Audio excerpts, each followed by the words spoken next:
High, আমার নাম মিলন। আমি মানসিক সমস্যা নিয়ে কথা বলি। আজকে যে বোনটি তোমরা কষ্টের গল্প শুনবে, আমি প্রায় বলে থাকি না, YouTube, Google তোমার সমস্যা কমাবে না, বাড়াবে। আজকে তার প্রমাণ। কারণ এই বোনটি শুরু হয়েছিল Google থেকে এই সমস্যা।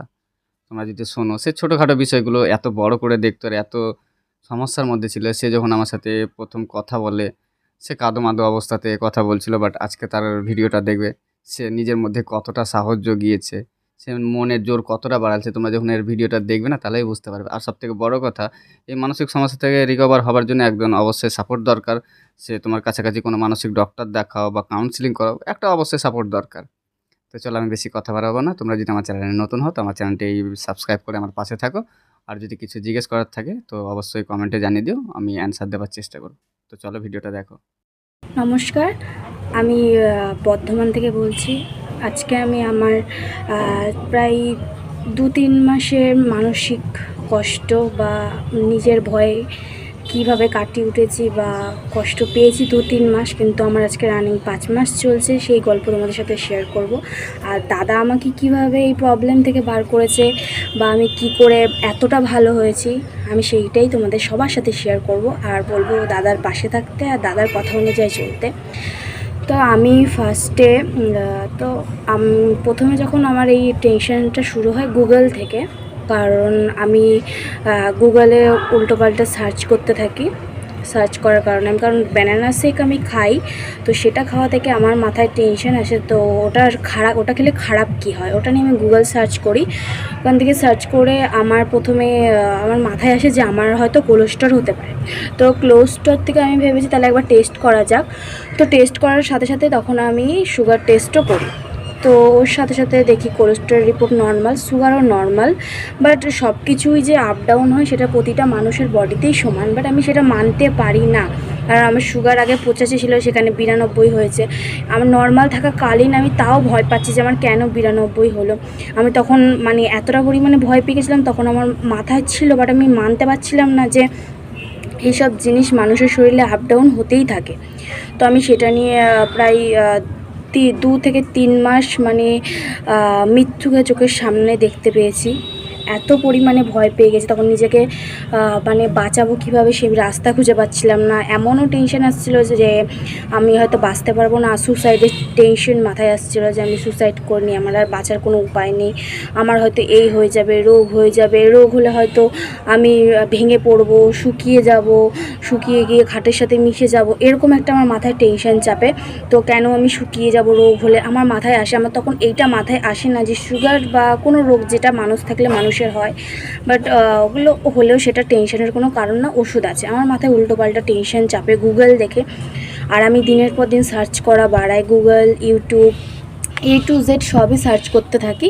সার্চ করার পরে আমার ভয় আরও বাড়তে থাকে। তারপরে আমি ইউটিউবেই সার্চ করতে করতে যে ভয় থেকে বেরোনোর উপায় কী, তখন আমি অনেক হিন্দি চ্যানেল দেখি। হিন্দি চ্যানেল দেখে তাদের কাছেও হেল্প চাই, বাট তারা হিন্দিতে কথা বলছে, আমি হিন্দি বলতে পারি, সবই পারি, বাট আমি তাদেরকে বাংলায় যেভাবে আমি বোঝাতে পারবো হিন্দিতে সেভাবে বোঝাতে পারবো না। সেই কারণে তাদেরকে আমি বাংলায় সার্চ করি, তখন আমি দাদার চ্যানেলটা আগে পাই। তখন আমি মিলনদার সাথে কন্ট্যাক্ট করি এবং দাদার কাছে আমি হেল্প। আর দাদা আমাকে যা যা গাইডলাইন্স দিয়েছিল, যে যা যা রুটিন দিয়েছিল, আমি ভয় পেতাম খাবার খেতে, খাবার খেলে হয়তো সুগার হয়ে যাবে, এই খেলে হয়তো সুগার হয়ে যাবে, আমি এটা ভয় পেতাম। বাট আমি এখন সেইটা একদমই ভয় পাই না। খাবার খাওয়া, আমার প্রবলেমগুলো আছে, বাট খাবারের জিনিসের ভয়ের প্রতি পুরোপুরিভাবে চলে গেছে। আমি সব কিছু নির্ভয়ে খেতে পারি, বাট ভয় আসলেও সেটাকে আমি ইগনোর করে সেটাকে আমি খাবারটাকে খেয়ে নিই।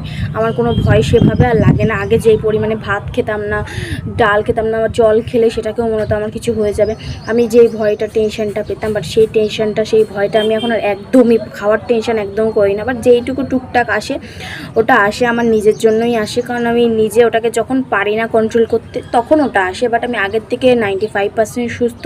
দাদা আমাকে অনেক হেল্প করেছে। দাদা আমাকে সবসময় বলেছে যে যেটা মাথায় আসবে আসতে দে, আসবে যখন সেটাকে কথা না বাড়িয়ে তুই যেই কাজটা করছিস সেটাতে ফোকাস রেখে তুই ওই দিকে ধ্যান রেখে তুই এটাকে কাজ করে যাবি, যেটা তোর মাথায় আসছে আসতে দিবি, আটকানোর চেষ্টা করবি না, ওটাকে পজিটিভ দেওয়ার চেষ্টা করবি। তো আমি দাদার কথা অনুযায়ী তাই করেছি, বাট এখনও সেটা করে যাচ্ছি কন্টিনিউ। এখন আমি অনেকটা আগের থেকে সুস্থ। অনেকটা ভালো। আর ওষুধ আমি ডাক্তারের ওষুধ খাইনি, একটা এমনি নর্মাল ডাক্তার দেখিয়েছিলাম, তো গাইনিক ডাক্তার ছিল সে। তো তাকেই দেখছিলাম, সে আমাকে কিছু ঘুমের ওষুধ দিয়েছিল আর লিখে দিয়েছিল যে আমি যেন মানসিক ডাক্তারের কাছে এমনি দেখাই, মানে যাতে যারা আমাকে মানে মাথায় মেন্টালি টেনশন বা ডিপ্রেশন থাকলে যাদের ট্রিটমেন্ট করে সেই সাইকোলজিস্ট এইসব দেখাতে বলেছিল। তো আমি ওইসব দেখাইনি, কারণ আমি নিজে ওই ডাক্তার ওইসব জিনিসটাকে খুব একটা পছন্দ করি না, সেই কারণে আমি ডাক্তার দেখাইনি। আর আমার প্রথমত আমার বাবা মা দাদা কেউ এই ব্যাপারে আমার পাশে ছিল না, সবাই আমাকে উল্টোপাল্টা কথা শোনাচ্ছিল, বকছিল, বাজে কথা শোনাচ্ছিল, যার কারণে আমি আরও ডিপ্রেশনে চলে যাচ্ছিলাম, ভয় পেয়ে যাচ্ছিলাম, প্রিয় মানুষ পাশ থেকে সরে যাচ্ছিলো, মানে সব কিছু আমার জীবন থেকে হারাতে বসেছিল। সেই সময় আমি শুধুমাত্র দাদাকেই একমাত্র দাদার হাত, আশীর্বাদের হাত আমার মাথার উপরে পড়ে, এবং দাদার জন্যই আজকে আমি এখন যেইটুকু কথা বলছি বা এখন আছি পুরোটাই দাদার জন্য। মাঝে মাঝে প্রবলেমটা হয় না বলবো না, হয়, এটাও ঠিক হয়ে যাবে দাদা বলেছে, বাট সময় লাগবে, কারণ আমরা যখন জিনিসটা বানিয়েছি সেটা করতেও আমরা দীর্ঘদিন বসে বসে বানিয়েছি। বাট আমার এই মানসিক প্রবলেমটা পুরোপুরি ছিল 2 মাস ধরে প্রচুর লেভেলে আমি ডিপ্রেশনে ভুগেছি। আমি শুধু ভয় পেতাম যে আমার এটা হয়ে যাবে, ওটা হয়ে যাবে, বাট যেই ভয়টা আমার আগে ছিল, আমি আগে খেতে পারতাম না, শুতে পারতাম না, ঘুমাতে পারতাম না, কারোর সাথে কথা বলতাম না, বাইরে গেলেও ভয় লাগতো, বাইরে গেলে মনে হতো আমার কখন রোগ হয়ে যাবে, আমার রোগ হয়ে যাবে এনি টাইম। আমি বাইরে গেলে, আমার কলেজে গেলেও আমার মনে হতো আমার মনে হয় রোগ হবে। সেই টেনশনটাও আমার আজকে কমে গেছে, অনেকটা কমে গেছে, পুরোপুরি কমেনি, বাট অনেকটা 95% কমে গেছে। আমি দাদার আশীর্বাদে অনেক অনেক অনেক ভালো আছি, আর বাদবাকি 5% যেটা আছে সেটাও আশা করি আমি খুব তাড়াতাড়ি সুস্থ হয়ে যাব। আর এটা আমার কোনো রোগ হয়নি যে আমি সুস্থ হয়ে যাব। আমাদের ব্রেনে যেই নেগেটিভ প্যাটার্ন তৈরি হয়েছে সেই প্যাটার্নটা আমি ভেঙে ফেলবো, আমি সেইটাই বলতে চাই। আর দাদা আমার এরকমভাবে পাশে থাকলে আমি আমি সারা জীবনই পজিটিভ থেকে পজিটিভভাবে চলতে পারবো, আমার বিশ্বাস। তো যারা তোমরা এরকম মানসিকভাবে ভয় পাচ্ছ বা টেনশন করছো, আমি তাদেরকে সবসময় বলবো দাদার সাথে যোগাযোগ করতে, মিলনদার সাথে যোগাযোগ করতে। মিলনদা খুবই ভালো মানুষ, আর উনি আমার পাশে মানে নিজের দাদাও মানে যতটা না থাকতে পারবে, দাদা এই মিলনদা আমার পাশে ততটা বেশি থেকেছে। সব সময় আমার ফোন ধরেছে, আমার পাশে থেকেছে, SMS-এর সঙ্গে সঙ্গে রিপ্লাই দিয়েছে। দাদার কাছে আমি সারা জীবনের ঋণী, আর দাদার কাছে সারা জীবনের ঋণী থাকবো। আর দাদার আমি এরকমই মানে দাদার আশীর্বাদ যেন সারা জীবন থেকে আমি এটাই চাই। তোমরা যারা এই প্রবলেমে ভুগছো, আমি তাদেরকে বলবো যে তারাও যেন দাদার সাথে খুব তাড়াতাড়ি কন্ট্যাক্ট করো এবং খুব তাড়াতাড়ি সুস্থ হয়ে যাও। Tata, by.